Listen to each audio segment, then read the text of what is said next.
এ পৃথিবীতে একজন মানুষ তার জীবন থেকে যতটা শেখে, একজন মানুষ তার পরিস্থিতি থেকে যতটা শেখে, ততটাই পৃথিবীর কোনো স্কুল কলেজে শেখানো হয় না।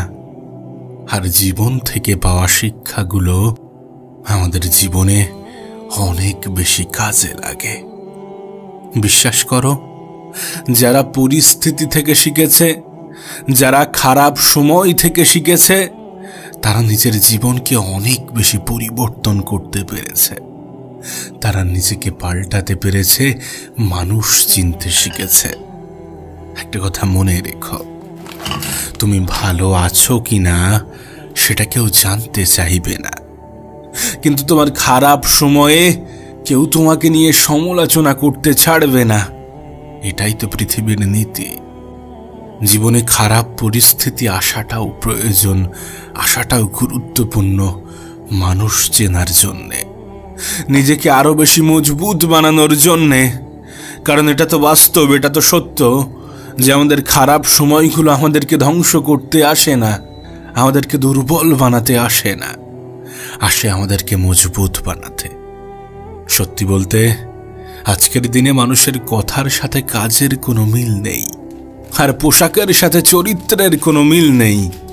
এটা তো বাস্তব, এটা তো অস্বীকার করার কোনো জায়গা নেই।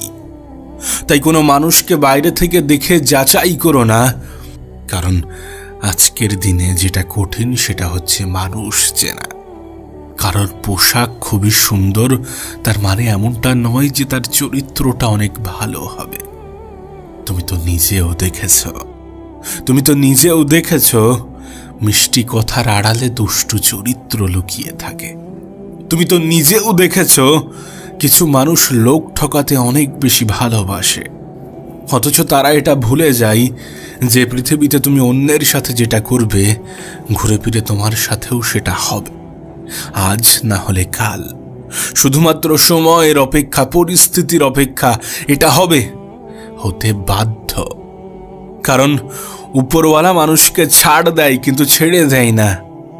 তাই যদি কেউ তোমাকে ঠকিয়ে ভাবে যে তার জীবনে কোনো সমস্যা আসবে না, সে অনেক সুখী হয়ে যাবে, তাহলে এটা তার একটা ভ্রান্ত ধারণা। এটা একটা ভ্রান্ত ধারণা এই কারণ তুমি যদি অন্যের দুঃখের কারণ হও, কেউ না কেউ তো আছে যে তোমার দুঃখের কারণ হবে। তাই সময়ের সাথে নিজেকে শুধরে নাও, জেনে শুনে ধারালো অস্ত্রে পা দিতে যেও না। এটা ঠিক যে আমরা এই সমাজের প্রত্যেকটা জিনিস, প্রত্যেকটা নেগেটিভ বিষয়গুলোকে পরিবর্তন করতে পারবো না। এটা তোমার আমার একার পক্ষে সম্ভব নয়।